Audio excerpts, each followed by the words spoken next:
So, good morning mga kabro. Merry Christmas sa ating lahat. So ngayon, mayroon tayong nakalakal na naman ng mga plastic. Yung mga ipon-ipon ko to. Pero, kailangan natin putol-putulin. Kasi malalaki. Sayang yung sako. Kailangan mo putol-putulin na maliit para siksik lang sa sako. So ngayon, samahan nyo kami mga kabro. Sama-sama naman tayo hanggang sa dulo ng video. Tara na, let's go! Gagamit tayo ng grinder para maputol natin kaagad.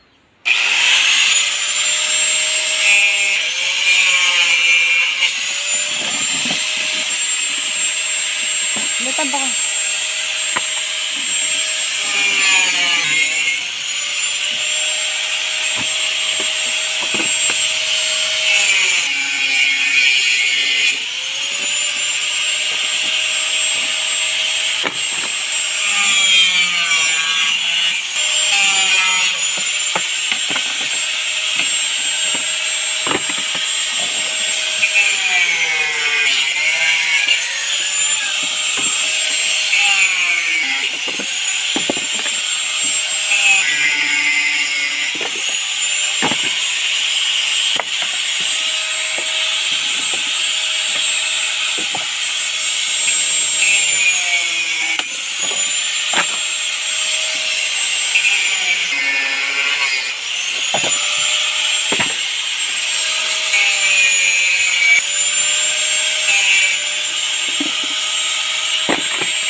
So ayun mga kabro, ito na yung pinutol-putol natin, no?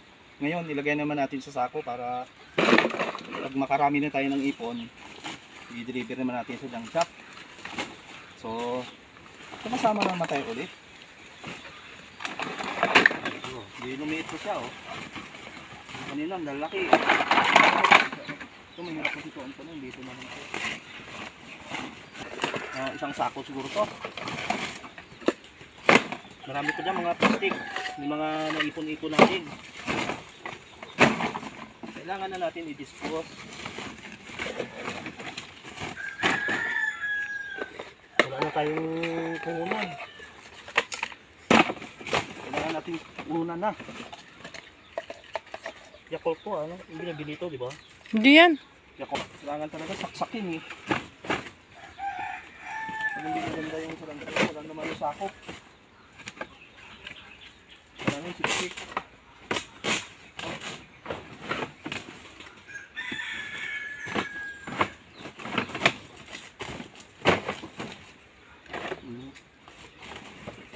Maraming magastos na sako pagka malalaki.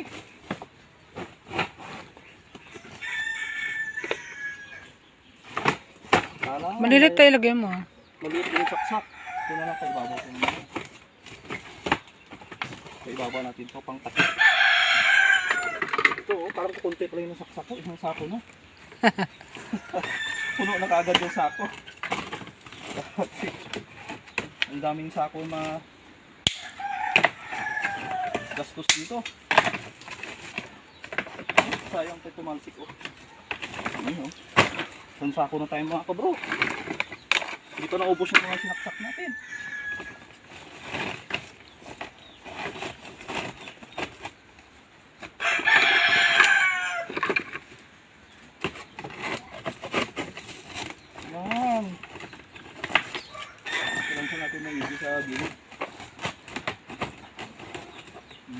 tayo ng sako dun. Napalitan nila yung sako namin. Yan na yung galing sa Buti kanila. nga, pinalitan nila yung sako namin eh. Yan yung galing sa kanila. Pagka, oo. Saka Buta. galing to.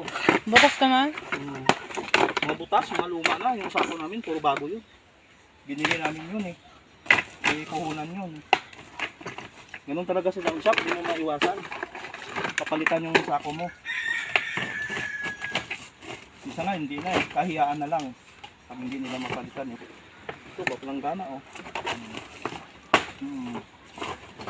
So, ay mga kabro. Saka isang sako na tayo. Mamaya, yung mga lata naman. So, maraming salamat sa inyo panonood. Bye-bye. Love you all. Merry Christmas sa ating lahat.